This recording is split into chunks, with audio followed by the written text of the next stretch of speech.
আসসালামু আলাইকুম সবাইকে। আমি রেজওয়ান রহমান রিনভি, আপনাদের সকলকে স্বাগত জানাচ্ছি কিউইডি আইএলটিএস একাডেমির পক্ষ থেকে আজকের লাইভ ক্লাসে।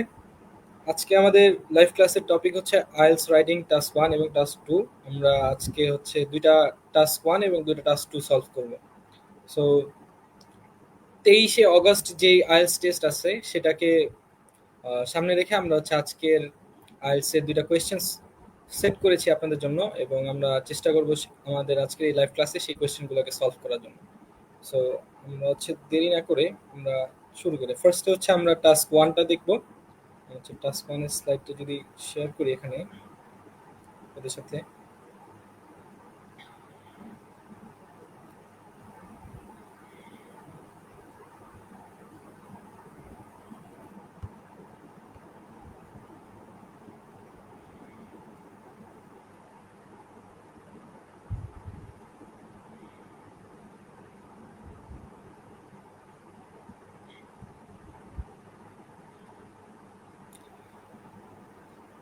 সো শুরু করতেছি আমরা।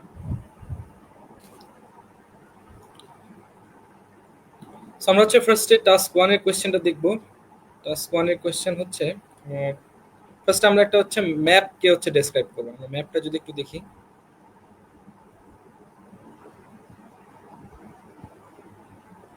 আচ্ছা, সো এটা হচ্ছে একটা সিটির ম্যাপ, যেখানে হচ্ছে তিনটা ডিফারেন্ট ইয়ার অর্থাৎ 1962, 1985 এবং হচ্ছে প্রেজেন্ট ডেতে ম্যাপটাকে প্রেজেন্ট করা হয়েছে, এবং হচ্ছে কি কি চেঞ্জেস দেওয়া আছে সেটা হচ্ছে আমরা স্ক্রিনে দেখতে পাচ্ছি। আমরা যদি একটু কোয়েশ্চেনটা পড়ি। The map below shows the changes that have taken place in Meadowside village and Fonton, a neighboring town, since 1962। অর্থাৎ 1962 এর পর থেকে প্রেজেন্ট ডেতে মিডবোন টাউন এবং হচ্ছে ফন্টনে কি কি চেঞ্জেস আসছে সে সম্পর্কে হচ্ছে আমার ম্যাপ। সো ফার্স্টে আমরা যেটা জানি যে আমাদের হচ্ছে টাস্ক ওয়ানে আমাদেরকে যে কাজটা করতে হয়, ফার্স্টে আমাদের ইন্ট্রোডাকশন লিখতে হয়, দেন আমাদের একটা ওভারঅল লিখতে হয়, তারপর হচ্ছে আমার body paragraph 1 and then body paragraph 2 লিখতে হয়। সো ফার্স্টে আমরা ইন্ট্রোডাকশন লিখবো। ইন্ট্রোডাকশনটা কিভাবে লিখবো? আমরা হচ্ছে কোয়েশ্চেনে আমাকে যেই স্টেটমেন্টটা দেওয়া থাকে সেটাকে আমরা কি করব, প্যারাফ্রেজ করে তারপর হচ্ছে আমরা ইন্ট্রোডাকশনটা লিখবো। সো কোয়েশ্চেনে আমাকে কি দেওয়া আছে? The map below shows the changes that have taken place in middle side village and ফন্টন। সো এটাকেই জাস্ট হচ্ছে আমরা প্যারাফ্রেজ করে আমরা ইন্ট্রোডাকশনটা লিখবো। সো আমরা স্যাম্পল এসের হচ্ছে ইন্ট্রোডাকশনটা যদি দেখি। The series of maps illustrate the development of Middleside area from 1962 to present day to the present day। অর্থাৎ আমি জাস্ট কোয়েশ্চেনে আমাকে যে স্টেটমেন্টটা দেওয়া আছে সেটাকে আমি জাস্ট কি করলাম, আমি প্যারাফ্রেজ করে আমি আমার ইন্ট্রোডাকশনটা লিখলাম। এরপর আমার কাজ হচ্ছে আমার ওভারঅলটা লেখা। ওভারঅলে আমি কি লিখবো? ওভারঅলে আমি লিখবো হচ্ছে আমি ম্যাপটাকে দেখে ফার্স্ট গ্ল্যান্সে আমি যে চেঞ্জেসগুলো দেখতে পাবো সেই চেঞ্জেসগুলো আমার কি করতে হবে, ওভারঅলের মধ্যে লিখতে হবে। সো আমরা যদি গ্রাফটাকে একটু রিড করি, আমরা যদি একটু খেয়াল করি, আমরা দেখতে পাচ্ছি 1962 এর ম্যাপটাকে যদি আমরা একটু দেখি, আমরা এখানে দেখতে পাচ্ছি যে এখানে হচ্ছে মূলত এটা খুবই নিউলি একটা ডিসকভার্ড একটা এরিয়া, যেখানে হচ্ছে কোনো ফ্যাসিলিটিস নাই। আমরা যদি কম্পেয়ার করি 1985 এর সাথে, আমরা দেখতে পাচ্ছি যে 1962 তে তেমন কোনো অপরচুনিটিস বা তেমন কোনো প্লেসেস এখানে ছিল না। But gradually when the time passed, 1985-এ আমার কিছু কিছু প্লেস এখানে ইনক্লুড করা হয়েছে, যেখানে আমরা ফন্টন যে এরিয়াটা আছে সেটা হচ্ছে একদম পুরো নিট অ্যান্ড ক্লিন ছিল, সেখানে হচ্ছে কোনো কিছু অ্যাড করা হয়নি। বাট যেটা হচ্ছে আমার আদার সাইডে যেই ল্যান্ড ছিল সেখানে হচ্ছে আমার কিছু নিউ ফ্যাসিলিটিস অ্যাড করা হয়েছে, যেটা হচ্ছে মিডল সাইড ভিলেজ। সো এখানে কিছু চেঞ্জেস নিয়ে আসা হয়েছে। সো এখানে কি কি চেঞ্জেস নিয়ে আসা হয়েছে এই ব্যাপারগুলোই হচ্ছে আমরা কি করব, আমি আমার টাস্ক ওয়ানের ওভারঅলের মধ্যে লিখবো। সো আমরা যদি একটু খেয়াল করি মিডল সাইড ভিলেজের মধ্যে কি কি অ্যাড করা হয়েছে। সো এখানে হচ্ছে একটা লেজার কমপ্লেক্স অ্যাড করা হয়েছে। লেজার কমপ্লেক্স অ্যাড করার সাথে সাথে তার পাশে একটা হাউজিং স্টেট অ্যাড করা হয়েছে, অর্থাৎ হচ্ছে রেসিডেন্সিয়াল এরিয়া অ্যাড করা হয়েছে, এবং তার নিচে আমরা যদি দেখি সেখানে হচ্ছে একটা সুপার স্টোর অ্যাড করা আছে। সো মূলত আমরা বলতে পারি 1962 এর পাশাপাশি যখন হচ্ছে টাইম পাস হয় 1985-এ এসে আমরা কি দেখতে পাচ্ছি যে মিডল সাইড যে ভিলেজ আছে ভিলেজের মধ্যে আমার তিনটা ফ্যাসিলিটিস অ্যাড করা হয়েছে। সেটা হচ্ছে একটা হচ্ছে লেজার কমপ্লেক্স, একটা হচ্ছে আমার সুপার স্টোর, এবং হচ্ছে আমার হাউজিং স্টেট, অর্থাৎ চেঞ্জেসগুলা। এন্ড দেন আমি যদি প্রেজেন্ট ডেতে আমি আমার ম্যাপটাকে একটু দেখি, প্রেজেন্ট ডেতে কি কি চেঞ্জেস নিয়ে আসা হয়েছে। হাউজিং স্টেট যেখানে ছিল সেখানেই হাউজিং স্টেট আছে, এবং হচ্ছে লেজার কমপ্লেক্স যেখানে ছিল সেখানে লেজার কমপ্লেক্স আছে। এন্ড দেন আমরা যদি একটু লেফট সাইডে যাই, সেখানে আমরা দেখতে পাচ্ছি যে হোটেল, স্টেশন এবং হচ্ছে বিজনেস অ্যান্ড পার্কস এগুলো অ্যাড করা হয়েছে, যেগুলো হচ্ছে আমার ফন্টন টাউনের দিকে সাথে কানেক্ট করা হয়েছে। সো 1985-এ মিডল সাইড ভিলেজ এবং ফন্টন টাউনটা যেটা হচ্ছে সেপারেটেড ছিল, সেটা আমার প্রেজেন্ট ডেতে কি করা হয়েছে, সেটাকে দুইটাকে জয়েন করে অর্থাৎ মার্চ করা হয়েছে, দুইটাকে একসাথে করা হয়েছে। সো আমরা এই ব্যাপারটা আমরা কি লিখবো, আমি আমার ওভারঅলের মধ্যে লিখবো। সো এবার হচ্ছে আমি আমার ওভারঅলটা একটু দেখি। So overall, the area has undergone a significant urban expansions with a new infrastructure and facilities added over the time. Meadowside village has grown into a large suburban area and several amenities such as housing estate, leisure complex, and superstore, hotel station, and business park have been developed. So এই পর্যন্ত হচ্ছে আমার develop পর্যন্ত হচ্ছে আমার overall. So ওভারঅলের মধ্যে কিন্তু আমি কিন্তু কখনোই কোনো ইনফরমেশন অর্থাৎ আমি কোনো ডিরেক্ট কোনো ইনফরমেশন আমি এখানে প্রেজেন্ট করবো না। আমি জাস্ট হচ্ছে কি কি চেঞ্জেস আসছে আমি ম্যাপটা রিড করে যেগুলো বুঝতে পারছি সেগুলো আমি এখানে ওভারঅলের মধ্যে অ্যাড করলাম। এরপর আমার কাজ হচ্ছে কি আমার বডি প্যারাগ্রাফ শুরু করা। সো বডি প্যারাগ্রাফ আমরা কোত্থেকে শুরু করবো? বডি প্যারাগ্রাফ হচ্ছে আমরা ইন্ট্রোডাকশন এন্ড ওভারঅল লিখার পর তারপর হচ্ছে আমরা থার্ড প্যারাগ্রাফ হচ্ছে আমাদের রাইটিং টাস্ক ওয়ানের বডি প্যারাগ্রাফ যেটাকে বলে। সো বডি প্যারাগ্রাফের মধ্যে আমরা জানি যে আমাদের রাইটিং এর মধ্যে হচ্ছে আমাদের রাইটিং এ খুব ভালো একটা স্কোর এবং হচ্ছে আমাদের ডিসাইড স্কোর পাওয়ার জন্য আমাদের সবসময় হচ্ছে কম্প্যারিজনের মাধ্যমে আমাদের হচ্ছে এসেগুলো লিখতে হয়। সো আমরা কি করব, আমরা শুধু জাস্ট গ্র্যাজুয়ালি ইনফরমেশনগুলোকে কখনোই ডিসক্রাইব করে যাব না। আমরা অবশ্যই আমাকে যে তিনটা ম্যাপ দেওয়া আছে তিনটা ম্যাপকে আমি কি করব, কম্পেয়ার করে সেই ম্যাপগুলা সেই ডিসক্রিপশনগুলোকে আমি মেনশন করব। সো আমি যদি আমি আমার বডি প্যারাগ্রাফটাতে চলে যাই, বডি প্যারাগ্রাফ শুরু হয়েছে আমার হচ্ছে ইন 1962 থেকে। সো আমি যদি এখান থেকে দেখি খেয়াল করি লক্ষ্য করি, in 1962 Middleside village was a small settlement located near the main road, while the nearest town of Fonton was separated by open land and a railway line।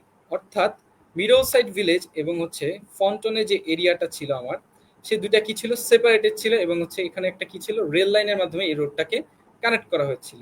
So এটাই জাস্ট আমি এখানে মেনশন করলাম। এরপর হচ্ছে আমি আমার ডেসক্রিপশনে চলে যাব second. By 1985, the village had expanded, with a leisure complex constructed nearby, a housing estate added to the west, in a superstore built to the and a superstore built to the south. A new road connected to the village more directly to Fonton. At present, এরপর হচ্ছে আমি যখন 1962 এবং এই 1985-কে compare করে আমার যখন describe করা শেষ, তখন আমি কি করব, আমি আমার প্রেজেন্ট ডের ম্যাপটাকে ডিসক্রাইব করব। সো ডিসক্রাইব করবো কিভাবে, অবশ্যই সেটাকে কম্পেয়ার করার মাধ্যমে লিখব। সো আমি যদি পড়ি এখান থেকে, at present the area has transformed into new middle side suburb. The existing facilities from 1985 remained, with additional development include a hotel, station, and business park to the southwest. The urban area now stretches closer to Fonton, with the railway line running through the suburb and the improved road connections. So এই হচ্ছে আমার description. অর্থাৎ আমি কিন্তু এখানে খুব বেশি complex করে বা হচ্ছে আমি খুব বেশি কমপ্লিকেটেড করবো না আমি আমার রাইটিং টাস্ক ওয়ানটা, কারণ যেহেতু হচ্ছে আমার writing task one comparatively writing task two এর তুলনায় একটু কম ইম্পর্টেন্ট বলতে হচ্ছে এখানে হচ্ছে মার্কস কম ক্যারি করে। সো আমরা যদি হচ্ছে আইএলটিএস রাইটিং এর মার্কসটাকে যদি ডিস্ট্রিবিউট করি, তাহলে আমরা বলতে পারি যে অলমোস্ট 75% মার্কস ক্যারি করে আমার writing task two, and then 25% or 30% marks carry করে হচ্ছে আমার রাইটিং টাস্ক ওয়ান। সো আমরা রাইটিং টাস্ক ওয়ানে বেশি সময় দিব না, আমরা জাস্ট হচ্ছে যে ইনফরমেশনগুলো আমরা দেখবো সেগুলোই হচ্ছে আমরা কি করব, ডিসক্রাইব করব। সো কম্পেয়ার করার মধ্যে আমরা সেগুলো ডিসক্রাইব করার চেষ্টা করব। সো এই হচ্ছে আমার রাইটিং টাস্ক ওয়ান ছিল, এবং হচ্ছে আমরা টাস্ক ওয়ানের জন্য আরও একটা সাজেশনস দিচ্ছি সামনের এক্সামকে সামনে রেখে ফোকাস করে। সো সেটা হচ্ছে একটা প্রসেস ডায়াগ্রাম। সো আমরা যদি প্রসেস ডায়াগ্রামটা একটু দেখি, আমরা কোয়েশ্চেনটা আগে একটু পড়ি। সো কোয়েশ্চেনটা হচ্ছে the diagram below describes the process of generating electricity from coal. অর্থাৎ কয়লা থেকে কিভাবে ইলেকট্রিসিটি প্রডিউস করা হয় সেই প্রসেসটা আমার এই ডায়াগ্রামের মধ্যে দেয়া আছে। সো আমি যদি ডায়াগ্রামটা একটু খেয়াল করি, এখানে হচ্ছে সেভারাল স্টেপস দেওয়া আছে যেখানে হচ্ছে আমার কি করা হয়, ইলেকট্রিসিটি প্রডিউস করা হয় কোলের সাহায্যে। সো ফার্স্টে আমি যদি প্রসেসটাকে একটু হচ্ছে ডেসক্রাইব করি, যেখানে হচ্ছে কি প্রসেসটা দেখা যাচ্ছে। সো ফার্স্টে আমার কি করা হয়, মাইনিং এর মাধ্যমে কোলগুলাকে অর্থাৎ কয়লাগুলাকে কালেক্ট করা হয়, এন্ড দেন সেগুলাকে কি করা হয়, সেগুলাকে ক্রাশ করা হয়, ক্রাশারের মধ্য দিয়ে সেগুলোকে ক্রাশ করে স্ম্যাশ করা হয়, এন্ড দেন সেগুলাকে কি করা হয়, ট্রান্সপোর্ট করে আমার ফ্যাক্টরিতে নিয়ে যাওয়া হয়। ফ্যাক্টরিতে নিয়ে যাওয়ার পর সেগুলোকে কি করা হয়, আমার কুলার, গ্যাস এবং হচ্ছে সলিড ওয়েস্টে রূপান্তর করা হয়। এরপর হচ্ছে আমার গ্যাস পাওয়ার প্ল্যান্টে নিয়ে যাওয়া হয়, সেখান থেকে আমার কি করা হয়, ইলেকট্রিসিটি জেনারেট করে সেগুলো হচ্ছে আমার হাউস হোল্ডস এবং হচ্ছে ইন্ডাস্ট্রিজ গুলাতে ডিস্ট্রিবিউট করা হয়। সো মূলত এটা হচ্ছে খুবই ইজি একটা ডায়াগ্রাম। সো আমরা এটাকে কমপ্লিকেটেড করবো না, ফার্স্টে আমার কাজ কি হবে, রাইটিং টাস্ক মানে আমাকে হচ্ছে এটাকে ডেসক্রাইব করা লাগবে। সো ডেসক্রাইবটা আমরা কিভাবে করব, ফার্স্টে আমার যে কাজ সেটা হচ্ছে আমার কোয়েশ্চেনটার জন্য আমার ইন্ট্রোডাকশন লেখা, অর্থাৎ টাস্ক ওয়ানে আমার ফার্স্ট কাজ হচ্ছে আমার কোয়েশ্চেনটা পড়ে সেটাকে প্যারাফ্রেজ করে আমার ইন্ট্রোডাকশন লেখা। সো প্যারাফ্রেজ আমরা কিভাবে করব, আমরা হচ্ছে ভার্বস গুলা যেগুলো আছে, ভার্বস গুলাকে আমরা চেঞ্জ করতে পারি, আমরা বিভিন্ন সিনোনিম ইউজ করে আমরা ভার্বস গুলো চেঞ্জ করতে পারি, সেন্টেন্সের স্ট্রাকচার চেঞ্জ করতে পারি, এবং হচ্ছে অ্যাডজেক্টিভ গুলো চেঞ্জ করার মাধ্যমে আমরা কি করতে পারি, আমরা কোয়েশ্চেনটাকে প্যারাফ্রেজ করতে পারি। ফর এক্সাম্পল, এখানে আমার কোয়েশ্চেন দেওয়া আছে, the diagram below describes the process of generating electricity from coal, অর্থাৎ ডায়াগ্রামটা কি ডেপিক্ট করে হচ্ছে কিভাবে কোল থেকে ইলেকট্রিসিটি প্রডিউস করা হয়। সো আমরা এখানে ডেসক্রাইবকে চেঞ্জ করে আমরা লিখতে পারি ইন্ডিকেটস বা হচ্ছে ইলাস্ট্রেটস, অর লিখতে পারি ডেসক্রাইবস। এখানে ডেসক্রাইব দেওয়া আছে, সো এটাকে চেঞ্জ করে ইন্ডিকেটস দিতে পারি, শোজ দিতে পারি। সো এই ডেসক্রাইবস ওয়ার্ডটাকে চেঞ্জ করে কিন্তু আমরা এইভাবে প্যারাফ্রেজ করতে পারি। So the process of generating electricity, so জেনারেটিংকে আমরা চেঞ্জ করে লিখতে পারি প্রডিউসিং, অ্যান্ড হচ্ছে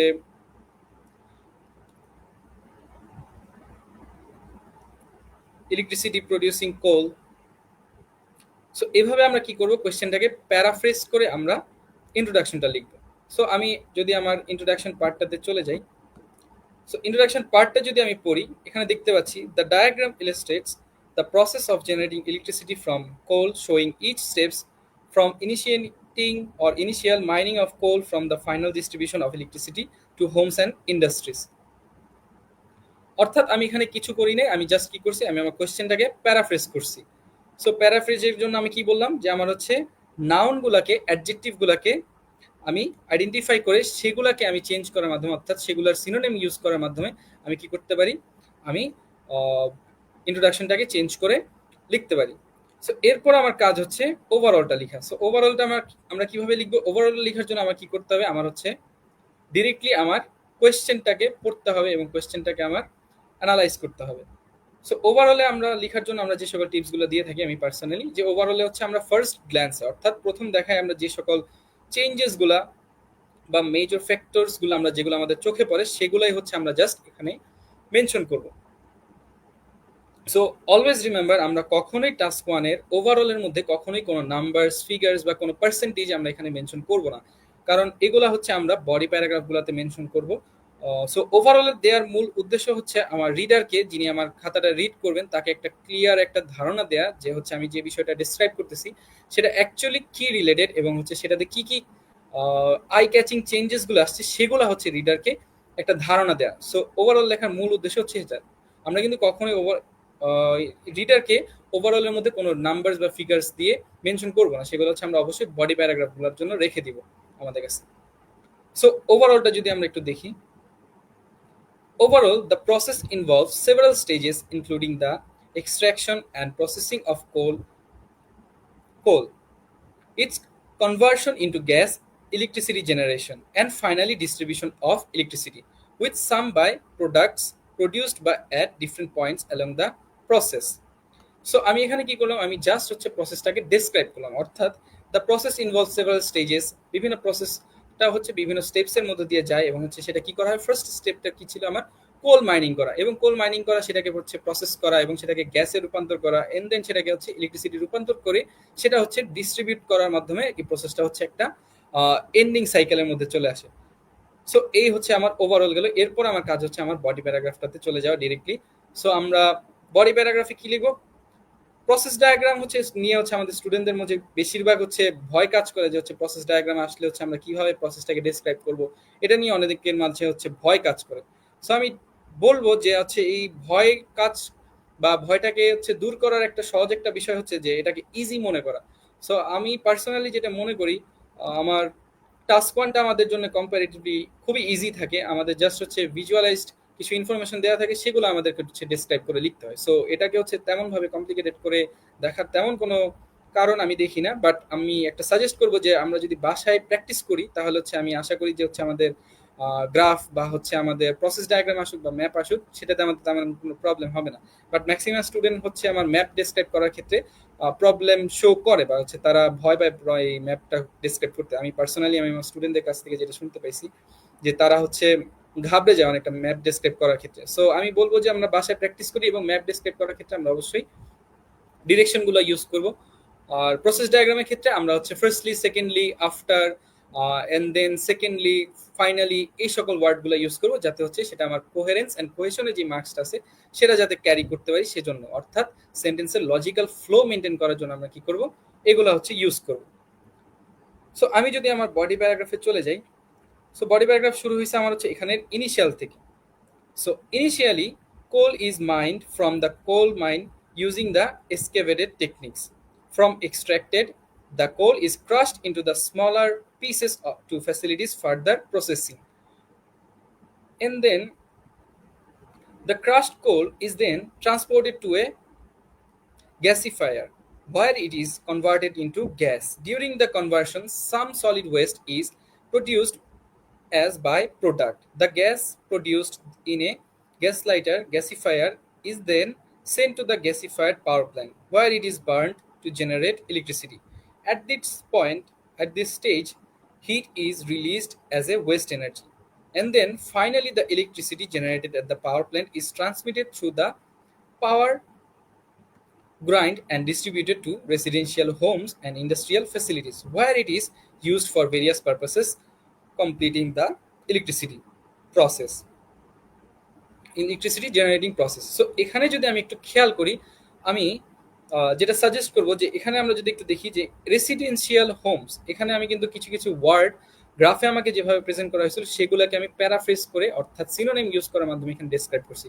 সো এটা করার মাধ্যমে আমরা কি করতে পারি, আমার লেক্সিক্যাল রিসোর্সে রাইটিং এর জন্য যে মার্কসটা ডেডিকেটেড সেটা আমি ক্যারি করতে পারি। সো আমার যে লেক্সিক্যাল রিসোর্সেস রিচ সেটা আমি আমার রিডারকে অর্থাৎ আমি আমার এক্সামিনারকে কিভাবে বুঝাবো, অর্থাৎ কোশ্চেনে আমাকে যে সেন্টেন্সগুলো দেওয়া আছে, কোশ্চেনের জন্য আমাকে যে ওয়ার্ডসগুলো দেওয়া আছে সেগুলোকে আমি যদি প্যারাফ্রেজ করে ডিফারেন্ট ডিফারেন্ট সেন্টেন্স স্ট্রাকচারে লিখতে পারি এবং হচ্ছে প্যারাফ্রেজ করে ওয়ার্ডসগুলোকে চেঞ্জ করে অর্থাৎ সিনোনিম ইউজ করার মাধ্যমে আমি যদি লিখতে পারি তাহলে কিন্তু আমি এক্সামিনারকে শো করতে পারবো যে আমি খুব ভালো লেক্সিক্যাল রিসোর্স ক্যারি করি এবং সেটা আমি খুব ওয়েল প্রেফার্ড ভাবে হচ্ছে ওয়েল অর্গানাইজড ওয়েতে আমি সেটা প্রেজেন্ট করতে পারি আমি আমার খাতায়। সো সো এভাবে হচ্ছে আমরা ট্রাই করব কোয়েশ্চেনগুলোকে সিনোনিম ইউজ করার মাধ্যমে হাইলাইট করার জন্য এবং সেন্টেন্সের স্ট্রাকচারগুলোকে চেঞ্জ করে যেন আমরা লিখতে পারি সেটা ফলো করার জন্য। সো টাস্ক ওয়ান আমার এই পর্যন্তই ছিল। আমরা এখন হচ্ছে একটা টাস্ক টু সলভ করব। সো আমরা হচ্ছে টাস্ক ওয়ানের স্লাইডটা যদি একটু সরাই, সো আমরা টাস্ক টুটা দেখব।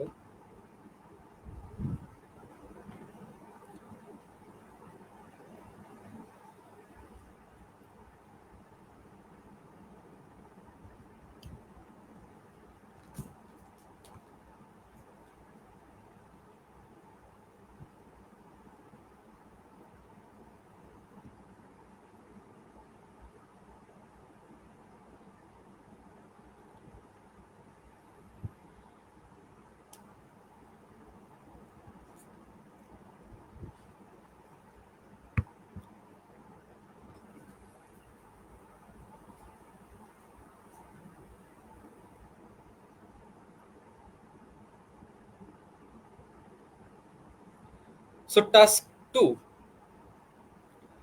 আইএলস রাইটিং এ আমার টাস্ক টু আমার জন্য খুবই ইম্পর্টেন্ট একটা রাইটিং। সো আমরা সাজেস্ট করি স্টুডেন্টদেরকে যে হচ্ছে আমরা যখনই হচ্ছে রাইটিং এর জন্য কোয়েশ্চেনটা পাবো আমরা যেন সবসময় রাইটিং টাস্ক টু দিয়ে শুরু করি, কারণ এটাতে হচ্ছে আমার থিঙ্কিং এর জন্য একটা টাইম ডেডিকেটেড করে রাখা লাগে, যেহেতু হচ্ছে এটা এসেটা লেখার জন্য আমার ফার্স্টে 5 থেকে 10 মিনিট আমার এসেটা ম্যাপিং করতে হয়।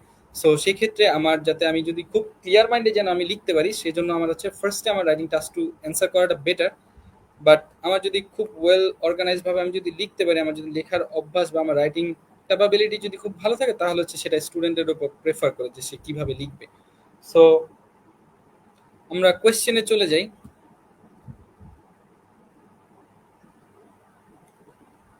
So, আজকে আমরা হচ্ছে রাইটিং এর দুইটা কোয়েশ্চেন সলভ করব এবং দুইটা কোয়েশ্চেনের টাইপ হচ্ছে আমরা একটা ডিসকাস বোথ ভিউ টাইপের কোয়েশ্চেন সলভ করব এবং আরেকটা হচ্ছে আমার অ্যাডভান্টেজ এন্ড ডিসঅ্যাডভান্টেজের কোয়েশ্চেন সলভ করব। সো আমরা যেহেতু হচ্ছে 26শে অগাস্টের পরীক্ষাকে সামনে রেখে আমরা আজকে লাইভ ক্লাসটা অর্গানাইজ করলাম। সো আমি হচ্ছে পার্সোনালি রিসার্চ করে দেখলাম যে হচ্ছে আমার প্রিভিয়াস যেই 6 থেকে 7টা আইএলটিএস টেস্ট ছিল সেখানে ডিসকাস বোথ ভিউ খুব বেশি পরিমাণে রিপিটেডলি আসতেছিল এবং হচ্ছে পাশাপাশি অ্যাডভান্টেজ ডিসঅ্যাডভান্টেজ আসতেছিল। সো আমরা ডিসাইড করলাম যে হচ্ছে যেহেতু এগুলো কন্টিনিউয়াসলি আসতেছে এবং রিসেন্ট পরীক্ষাতে অ্যাডভান্টেজ ডিসঅ্যাডভান্টেজ অ্যান্ড হচ্ছে ডিসকাস বোথ ভিউ এই দুইটা টাইপের এসেই আসে নাই। সো আমরা ভাবতেছি বা আমরা হয়তো বা প্রেডিক্ট করতে পারি যে হয়তো বা নেক্সট এক্সাম অর্থাৎ 23 তারিখের যে এক্সামটা আছে, সরি 23 তারিখে যে এক্সামটা আছে সেটাতে হয়তো বা আমরা হচ্ছে ডিসকাস বোথ ভিউ টাইপের একটা কোয়েশ্চেন দেখতে পারি আমাদের। সো আমরা চেষ্টা করবো বাসায় প্র্যাকটিস করে ডিসকাস বোথ ভিউ টাইপের কোয়েশ্চেনটাকে সলভ করার জন্য, প্রিপারেশন নিয়ে যাওয়ার জন্য এবং পাশাপাশি হচ্ছে আমরা অ্যাডভান্টেজ ডিসঅ্যাডভান্টেজের কোয়েশ্চেন টাইপটাও প্রিপারেশন রাখবো। সো এবার আমরা কোয়েশ্চেনটাতে যদি চলে যাই। সো ফার্স্ট কোয়েশ্চেনটা হচ্ছে আমার ডিসকাস বোথ ভিউ টাইপের।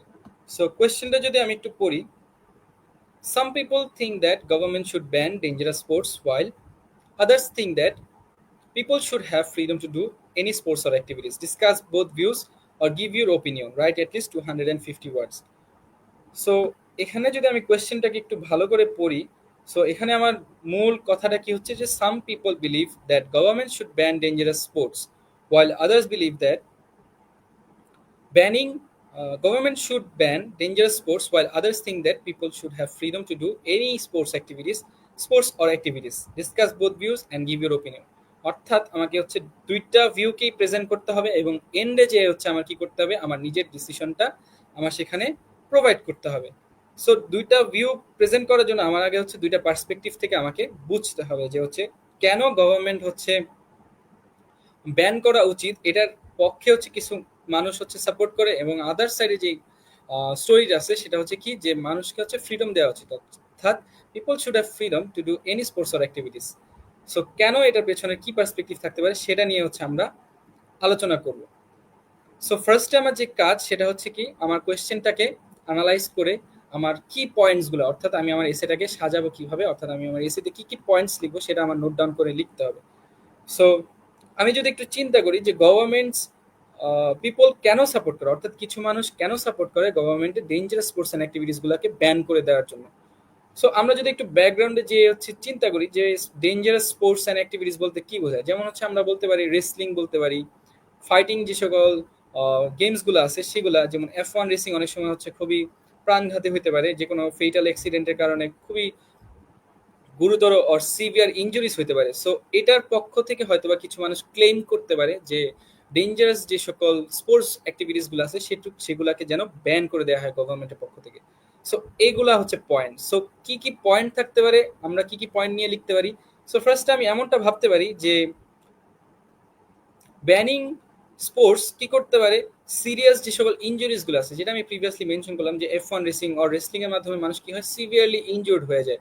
সো সিভিয়ার ইনজুরিজ বা হচ্ছে ফেটালিটিস যেগুলো ক্যাজুয়ালিটিস থাকে সেগুলো আমরা কি করতে পারি এড়ায় যাওয়ার জন্য, অর্থাৎ অ্যাভয়েড করার জন্য আমরা কি করতে পারি, এগুলাকে ব্যান করতে পারি। সো ব্যান করলে কি হয়, এগুলা হচ্ছে অনেকটাই আমরা কনসিকুয়েন্সেস ফেস করবো না। এন্ড দেন সেকেন্ড রিজন কি হইতে পারে, এটা হচ্ছে খুবই এক্সপেন্সিভ একটা মেডিকেল ট্রিটমেন্টের প্রয়োজন হয়, অর্থাৎ সিরিয়াস যে সকল ইঞ্জুরিসগুলো থাকে, অর্থাৎ ডেঞ্জারাস স্পোর্টস অ্যান্ড অ্যাক্টিভিটিসগুলো থেকে যে সকল ইঞ্জুরিসগুলো আসে, সিরিয়াস ইঞ্জুরিগুলো সেগুলো ট্রিটমেন্টের জন্য আমার কিন্তু হচ্ছে খুবই এক্সপেন্সিভ ট্রিটমেন্টের প্রয়োজন হয়। সো সেই ক্ষেত্রে আমার গভর্নমেন্টের হচ্ছে যদি ওয়েল ইকুইপড না থাকে আমাদের মেডিকেল সেক্টর, সেক্ষেত্রে কিন্তু আমাদের খুবই মেজর একটা প্রবলেম ফেস করা লাগতে পারে। সো এই পার্সপেক্টিভ থেকে আমরা বলতে পারি যে এই দুইটা রিজনে কিছু কিছু মানুষ ক্লেম করে যে হচ্ছে আমার ডেঞ্জারাস স্পোর্টসগুলোকে ব্যান করে দেওয়া উচিত। ফার্স্ট রিজনটা কি ছিল, সেটা হচ্ছে সিরিয়াস ইনজুরিসগুলোকে প্রিভেন্ট করার জন্য। অ্যান্ড সেকেন্ড রিজনটা কি ছিল, সেটা হচ্ছে আমার মেডিকেল ট্রিটমেন্টগুলো খুবই এক্সপেন্সিভ হতে পারে, সেটা হচ্ছে কি আমার গভর্নমেন্ট বা হচ্ছে পার্সোনাল এক্সপেন্সগুলো সেটা কোপ আপ নাও করতে পারে। সো এই একটা পার্সপেক্টিভ গেল। সো সেকেন্ডলি কি হইতে পারে, সেকেন্ড ভিউটা কি, সেকেন্ড ভিউ হচ্ছে আমার others people believe that people should have freedom to do any sports or activities, অর্থাৎ তাদেরকে হচ্ছে ফ্রিডম দেওয়া উচিত এনি স্পোর্টস আর অ্যাক্টিভিটিস করার জন্য। সো এটার একটা কারণ হতে পারে যে বিভিন্ন কমার্শিয়াল অ্যাক্টিভিটিস, অর্থাৎ কমার্শিয়াল বেনিফিটস থাকতে পারে স্পোর্টস অ্যান্ড অ্যাক্টিভিটিসের। সো এটা হচ্ছে আমরা কি করতে পারি, এখানে প্রেজেন্ট করতে পারি। সো এই মূলত হচ্ছে আমার আইডিয়া। এই আইডিয়াগুলো জেনারেট করার জন্য আমি কি করব, আমার রাইটিং টাস্ক 2 শুরু করার শুরুতেই আমি আমার 5 থেকে 7 মিনিট ডেডিকেটেড করে রাখবো আর এসেটাকে ম্যাপিং করার জন্য, অর্থাৎ আমি আমার এসেটাতে কি লিখবো সেটা আমি হচ্ছে আমার রাইটিংটা শুরু করার 5 থেকে 7 মিনিটের মধ্যেই প্ল্যান করে ফেলবো। সো প্ল্যান করলে কি হয়, আমি আমার এসেটা লেখার সময় আমি ট্র্যাকলেস হই না। সো এবার হচ্ছে আমি সরাসরি আমার এসেতে চলে যাই। ফার্স্টে আমার কাজ হচ্ছে ইন্ট্রোডাকশনটা লেখা। সো ইন্ট্রোডাকশনটা যদি আমরা একটু দেখি, ইন্ট্রোডাকশনে কি, ইন্ট্রোডাকশনে আমি কিচ্ছু করবো না, শুধু হচ্ছে আমি হচ্ছে এখানে আমি জাস্ট আমার কোয়েশ্চেনটাকে ইন্ট্রোডিউস করব এবং পাশাপাশি আমি একটা থিসিস স্টেটমেন্ট দিব। থিসিস স্টেটমেন্ট কি, অর্থাৎ আমি আমার ডিসিশনটা কি সেটাকে আমি হচ্ছে এখানে হাইলাইট করব। সো আমি আমার ডিসিশন কি জানাবো সেটা হচ্ছে আমি এখানে হাইলাইট করব। সো আমি যদি আমার ইন্ট্রোডাকশনটা পড়ি, some people believe that government should prohibit dangerous sports or to protect people from harm, while others think that individuals should have the freedom to choose any activity they enjoy. This essay will discuss both perspectives before explaining why I believe such sports should be allowed with strict safety measures. অর্থাৎ আমি এখানে কিচ্ছু করি না, আমি just হচ্ছে কোয়েশ্চেনে আমাকে যে স্টেটমেন্টটা দেওয়া ছিল সেটাকেই আমি কি করলাম, আমি জাস্ট প্যারাফ্রেজ করে এখানে লিখলাম। অর্থাৎ some people believe that the government should prohibit dangerous sports to protect people from harm, while others think that individuals should have the freedom to choose any activities they enjoy. So এই পর্যন্ত হচ্ছে আমি just কোয়েশ্চেনটাকে ঘুরায়ে আমি এখানে mention করলাম। So এরপর আমার কাজ হচ্ছে কি, এরপর আমার কাজ হচ্ছে আমার থিসিস স্টেটমেন্ট দেওয়া। অর্থাৎ আমরা রাইটিং টাস্ক 2-তে যেভাবে হচ্ছে ইন্ট্রোডাকশনটা লিখি সেটা হচ্ছে কি, ফার্স্টে আমাকে কোয়েশ্চেনের টাইপটা বুঝতে হয়, কোয়েশ্চেনের টাইপটা বুঝে আমি কি করি, সেখানে আমি আমার ইন্ট্রোডাকশনটা লিখি। সো কোয়েশ্চেনটাকে প্যারাফ্রেজ করে আমি আমার ওয়ার্ডসে কোয়েশ্চেনটা লিখবো, এন্ড দেন হচ্ছে আমার থিসিস স্টেটমেন্ট দেওয়া। থিসিস স্টেটমেন্ট কি, অর্থাৎ আমি আমার এসেতে কি প্রেজেন্ট করব সেই বিষয়টাই হচ্ছে আমার কি করতে হয়, থিসিস স্টেটমেন্টের মধ্যে দিতে হয়। ফর এক্সাম্পল, আমি যদি এখানে আমার থিসিস স্টেটমেন্টটা এক্সাম্পল হিসেবে ইউজ করি, দ্য এসে উইল ডিসকাস, এখান থেকে the essay will discuss both perspectives before explaining why I believe such sports should be allowed with strict safety measures. অর্থাৎ এটা হচ্ছে আমার থিসিস স্টেটমেন্ট। সো থিসিস স্টেটমেন্টের মধ্যে আমি কি প্রেজেন্ট করলাম, যে আমি কেন বিশ্বাস করি, অর্থাৎ আমি আমার ডিসিশনটা জানাবো যে দিস এসে will discuss both perspective before explaining why I believe, অর্থাৎ আমি কেন বিশ্বাস করি যে স্ট্রিক্ট সেফটি মেজার্স ফলো করে কেন স্পোর্টসগুলোকে অ্যালাউ করা উচিত। সো আমি এগুলোই হচ্ছে আমার এসেতে এক্সপ্লেন করবো। সো এই বিষয়টা লিখাই হচ্ছে কি আমার থিসিস স্টেটমেন্ট, অর্থাৎ আমি আমার ইনফরমেশনটা, আমি আমার এসেটাতে কোন ডিরেকশনে যাব সেটা সম্পর্কে রিডারকে আইডিয়া দেওয়াই হচ্ছে আমার থিসিস স্টেটমেন্ট। সো সবসময় থিসিস স্টেটমেন্টটা আমরা হচ্ছে খুবই ডিরেক্ট রাখবো, আমরা কখনো ভেগ কোনো ইনফরমেশন দিব না, বা আমরা কোনো আনক্লিয়ার কোনো কনফিউজিং কোনো স্টেটমেন্ট এখানে দিব না। আমি হচ্ছে খুব ক্লিয়ারলি স্টেট করবো যে আমি আমার এসেটাকে কোন দিকে নিয়ে যাচ্ছি এবং হচ্ছে সেখানে কি ডেসক্রাইব করবো সেটা। সো এই গেলে হচ্ছে আমার ইন্ট্রোডাকশন পার্ট। এরপর আমার কাজ হচ্ছে আমার বডি প্যারাগ্রাফগুলোতে চলে যাওয়া। সো আমি যদি বডি প্যারাগ্রাফটাতে চলে যাই, সো বডি প্যারাগ্রাফের জন্য আমি কি করলাম, বডি প্যারাগ্রাফের জন্য আমি আমার কোয়েশ্চেনটা পড়ে 5 থেকে 7 মিনিটে আমি যেই রিজনগুলো দাঁড়া করলাম সেই রিজনগুলো কিন্তু আমি আমার বডি প্যারাগ্রাফটাতে মেনশন করব। সো আমি যদি পড়ি এখান থেকে, reasons to ban, okay, on the one hand, banning dangerous sports could prevent serious injuries and even fatalities. Activities such as boxing, skydiving, or motorcycling involves high risks that can lead to permanent disabilities. In addition, accidents in such sports often requires expensive medical treatment, which may put pressure on the public healthcare system. So অর্থাৎ এখানে আমি কিন্তু mention করলাম যে দুইটা different কারণ কি, দুইটা ডিফারেন্ট কারণ ছিল হচ্ছে ফার্স্টলি কারণটা কি ছিল, সেটা হচ্ছে কি সিরিয়াস ইনজুরিসগুলোকে প্রিভেন্ট করার জন্য আমার স্পোর্টস অ্যাক্টিভিটিগুলোকে ব্যান করে দেওয়া উচিত। অ্যান্ড সেকেন্ডলি কি, সেগুলো হচ্ছে কি যেই সকল ফেটাল যে সকল অ্যাক্সিডেন্টগুলো হয় সেগুলোর জন্য আমার কি করা হয়, অফেন এক্সপেন্সিভ মেডিকেল ট্রিটমেন্টের প্রয়োজন হয়। সো এই দুইটা রিজনই হচ্ছে আমি কি করব, আমি আমার এসেতে মেনশন করলাম। এন্ড দেন আমি আমার রিজনটাকে জাস্টিফাই করার জন্য আমি এখানে একটা এক্সাম্পল অ্যাড করলাম।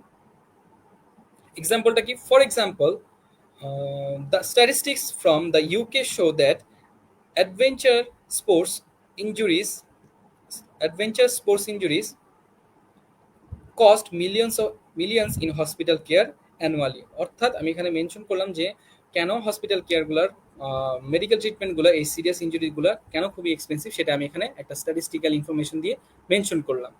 সো আমি আমার রাইটিং টাস্ক 2 এর বডি প্যারাগ্রাফটা যেভাবে সাজাই, ফার্স্টলি আমি হচ্ছে কি করি, প্রথম সেন্টেন্সে আমি আমার আইডিয়াটাকে ইন্ট্রোডিউস করি, এন্ড দেন সেটার এগেনস্টে আমি একটা সাপোর্টিং লাইন অ্যাড করি, এবং দেন আমি কি করি, সেটার এগেনস্টে একটা এক্সাম্পল দিয়ে ট্রাই করি। এন্ড দেন আমার কাজ হচ্ছে সেকেন্ড বডি প্যারাগ্রাফ লেখা। সো সেকেন্ড বডি প্যারাগ্রাফটা আমি যদি একটু দেখি, অন দি আদার হ্যান্ড, এখানে আমি শুরু করব কি দিয়ে, আমি হচ্ছে আমার আদার সাইডের যে ভিউটা ছিল সেটাকে ডিসক্রাইব করার মাধ্যমে। অর্থাৎ আদার সাইডের ভিউটা কি ছিল, যে why people support that such activities should be allowed. আমি যদি কোয়েশ্চেনটা একবার দেখি, এখানে আরেকটা ভিউ কি ছিল, যে other people think that others think people should have freedom to do any sports or activities. অর্থাৎ কেন মানুষকে ফ্রিডম দেওয়া উচিত any sports or of activities এর ক্ষেত্রে, সেটাকে আমি এখন এখানে এক্সপ্লেইন করব। So on the other hand, supporters of the extreme sports argue that individuals have the right to decide how they wish to spend their free time. Engaging in কোথায় যেন ছিল,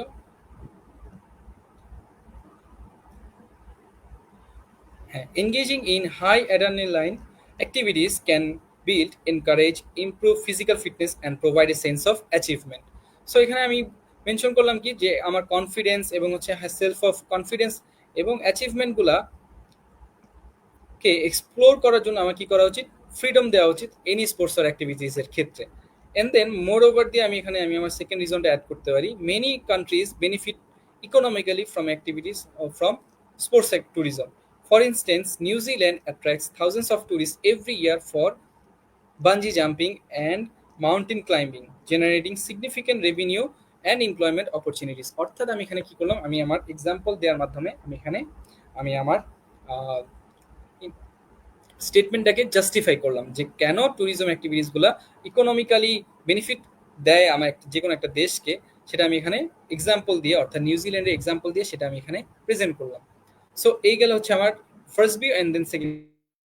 এবার আমার কাজ হচ্ছে আমার কনক্লুশনে চলে যাওয়া, এবং কনক্লুশনে আমি কি করব, আমি আমার ডিসিশনটা জানাবো, যেটা হচ্ছে আমি আমার কোয়েশ্চেনের ফার্স্টে অ্যান্সারের ফার্স্টে অর্থাৎ থিসিস স্টেটমেন্টে দিছিলাম যে কেন সিগনিফিকেন্ট মেজারমেন্টস অর্থাৎ রাখার মাধ্যমে আমি কি করতে পারি, strictly rules and regulations create করার মাধ্যমে স্পোর্টস অ্যান্ড অ্যাক্টিভিটিসগুলোকে কিভাবে প্রমোট করতে পারি সে সম্পর্কে আমি এখন আমার কনক্লুশনের মধ্যে লিখবো। সো আমি যদি কনক্লুশনটা দেখি, although banning dangerous sports might reduce the risk of injuries, it would also limit personal freedom and economic benefits. Therefore, I believe such sports should remain legal but to be regulated with strict safety guidelines to protect participants without taking away their freedom of choice. So আমি এখানে কি করলাম, আমি just এখানে explain করলাম যে কেন হচ্ছে স্পোর্টস অ্যান্ড অ্যাক্টিভিটিসগুলো ব্যান করে দেওয়া খুবই একটা ইনজাস্টিস অর হচ্ছে খুবই ইনকনভিনিয়েন্ট একটা ওয়ে এই অ্যাক্টিভিটিসগুলো ডমিনেট করার। অর্থাৎ আমার যদি ক্যাজুয়ালিটিস এবং হচ্ছে আমার যদি ইনজুরিসগুলোকে আমার অ্যাভয়েড করাই লাগে, তাহলে কিন্তু আমি খুবই strictly rules and regulations maintain করার মাধ্যমে এবং হচ্ছে সেফটি মেজার্স ইমপ্রুভ করার মাধ্যমে আমি কি করতে পারি, অ্যাক্টিভিটিসগুলো যে সকল ফেটাল অ্যাক্সিডেন্টস আছে সেগুলোর সংখ্যা আমি কমায় আনতে পারি। সো সেগুলো ব্যান করা কিন্তু কোনো একটা সলিউশন না। সো এখানে আমি এই জিনিসটাই এখানে ইন্ট্রোডিউস করলাম, রিডারকে আমি এখানে এনগেজ করলাম। It would also limit, so আমি যদি আরেকবার একটু এখানে মেনশন করি, although banning dangerous sports might reduce the risk of injuries, অর্থাৎ ব্যান করার মাধ্যমে আমি কিন্তু ইঞ্জুরিজের সংখ্যা কমাইতে পারি, but it would also limit the personal ফ্রিডমকে লিমিট করবে, পাশাপাশি হচ্ছে কি করবে, আমার ইকোনমিক্যাল যে বেনিফিটগুলো আসতো সেগুলোকেও কিন্তু এটা শ্রিঙ্ক করে ফেলবে, অর্থাৎ কমায় ফেলবে। সো এই জন্য আমি এরপরে আমি আমার ডিসিশন দিলাম, therefore I believe that such sports should remain legal but be regulated with safety guidelines to protect the participant without taking away their freedom of choice. So এভাবে আমি কি করবো, আমি কনক্লুশনের মাধ্যমে আমি আমার এসেটাকে শেষ করতে পারি। সো এরপর আমার কাজ হচ্ছে, এরপর আমরা হচ্ছে সেকেন্ড টাস্ক 2টা দেখব। সেকেন্ড টাস্ক 2টা যদি একটু দেখি কোয়েশ্চেনটা, Some people think that people will choose to watch concerts and shows at home instead of going to see them live. What extent do you agree or disagree? Write at least 250 words. So এই কোয়েশ্চেনটা আমার হচ্ছে কি করতে হবে, আমার task টুতে answer করতে হবে। সো এটা আমরা সলভ করব। আমরা হচ্ছে ফার্স্ট আমরা যে টাইমটা নিব এই এসেটাকে সাজানোর জন্য, অর্থাৎ এসেতে আমি কি কি পয়েন্টস লিখবো সেটা সাজানোর জন্য।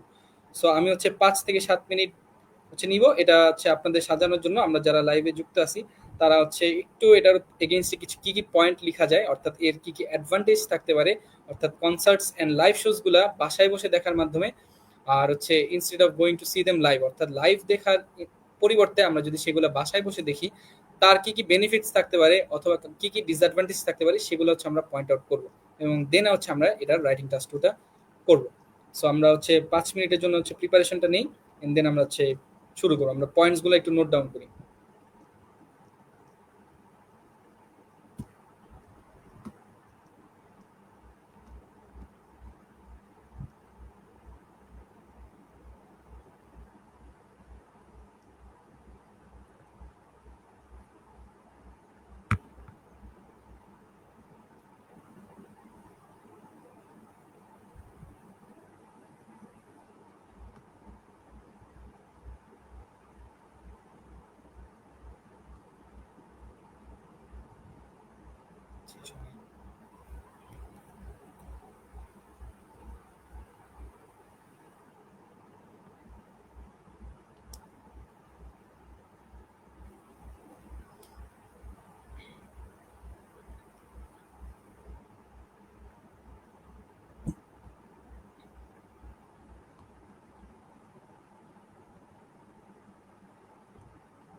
সো আমরা হচ্ছে ফার্স্টে শুরু করবো ইন্ট্রোডাকশন দিয়ে। সো ইন্ট্রোডাকশনে আমার কিছু করা লাগবে না, শুধু জাস্ট হচ্ছে কোয়েশ্চেনে যে স্টেটমেন্টটা দেওয়া আছে সেটাকে আমরা হচ্ছে প্যারাফ্রেজ করে এখানে লিখবো, এন্ড দেন কি করবো, থিসিস স্টেটমেন্ট দিয়ে আমি আমার সেটাকে শুরু করব। সো আমরা যদি শুরু করি ইন্ট্রোডাকশন দিয়ে। সো এইখানে হচ্ছে আমার ইন্ট্রোডাকশনটা আমরা স্ক্রিনে দেখতে পাচ্ছি। আমরা যদি ইন্ট্রোডাকশনটা দিয়ে শুরু করি, with the rise of streaming technology and online entertainment, some believe that people will increasingly prefer to watch concerts and shows at home rather than attending them in person. While online viewing offers convenience, I strongly disagree with the view because live experiences provide unique social and emotional benefits that cannot replicated at home. অর্থাৎ আমাকে question এখানে যে স্টেটমেন্টটা দেয়া ছিল যে some people think that people will choose to watch concerts and shows at home instead of going to see them live. To what extent do you agree or disagree? অর্থাৎ আমাকে এখানে যে স্টেটমেন্টটা দেওয়া আছে সেটা হচ্ছে কি, সাম পিপল বিলিভ করে কি যে people will choose to watch concerts and live shows, কি করবে, বাসায় বসে বসে দেখবে instead of going to watch them in live. So এটার পক্ষে অর বিপক্ষে, অর্থাৎ এটা এই স্টেটমেন্টটাকে কি আমি এগ্রি করতেছি নাকি ডিসএগ্রি করতেছি, এই বিষয়টা নিয়ে আমার এখানে এসেতে লিখতে হবে। সো আমি এখানে কি করলাম, আমি আমার ডিসিশনটা জানাইলাম যে আমি স্ট্রিক্টলি এই স্টেটমেন্টের সাথে ডিসএগ্রি করতেছি, কারণ অবশ্যই বাসায় বসে কোনো কনসার্ট অ্যান্ড হচ্ছে কোনো স্পোর্টস শো আমরা যদি এক্সপিরিয়েন্স করি তাহলে কিন্তু আমরা সেটা পরিপূর্ণভাবে এক্সপিরিয়েন্স করতে পারি না। সো অর্থাৎ লাইভ যে এক্সপোজারটা পাওয়া সেটা কিন্তু আমরা বাসায় বসে বসে কখনো পাই না। সো আমি এখানে এই ব্যাপারটাই স্টেট করছি যে I strongly disagree with the view because live experiences provide unique social and emotional benefits that can not be replicated at home. অর্থাৎ বাসায় বসে আমরা কখনোই সেগুলা সিমুলেট করতে পারি না, যে আমরা লাইভ শোজগুলোতে যে সকল এক্সপিরিয়েন্স ফেস করি অ্যান্ড যে সকল এক্সপিরিয়েন্সগুলো আমরা নেই। সো এই ছিল হচ্ছে আমার ইন্ট্রোডাকশন। এরপর আমার কাজ হচ্ছে ও বডি প্যারাগ্রাফে চলে যাওয়া। দেন আমি যদি বডি প্যারাগ্রাফটা শুরু করি, সো body paragraph যদি শুরু করি, attending concerts or live or shows in person offers an atmosphere and energy that cannot be matched by screens. The excitement of being part of a good crowd, hearing the music of or performances live and interacting with the other fans creates a sense of community and shared emotions। অর্থাৎ আমরা বাসায় বসে কিন্তু এই সকল ইমোশনগুলোকে কিন্তু আমরা কখনোই ফিল করতে পারি না। সো লাইভ কনসার্ট কিন্তু আমাদেরকে একটা এক্সাইটমেন্ট দেয়, যেটা হচ্ছে কি আমরা কি করতে পারি এখানে ক্রাউডের সাথে হচ্ছে এনজয় করতে পারি, আমরা হচ্ছে আর্টিস্টের সাথে দেখা করতে পারি, সেগুলো কিন্তু আমরা কখনোই বাসায় বসে এনজয় করতে পারি না।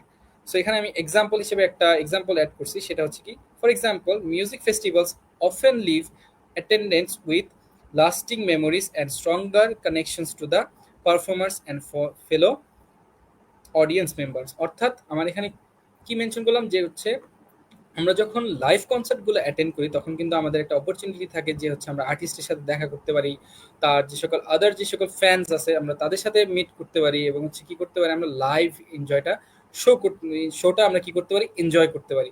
বাট বাসায় আমরা কি করি, বাসায় হচ্ছে আমরা নিজেদের মতো করে শোগুলো এনজয় করি, সেখানে কিন্তু আমাদের অত একটা এক্সাইটমেন্ট কাজ করে না।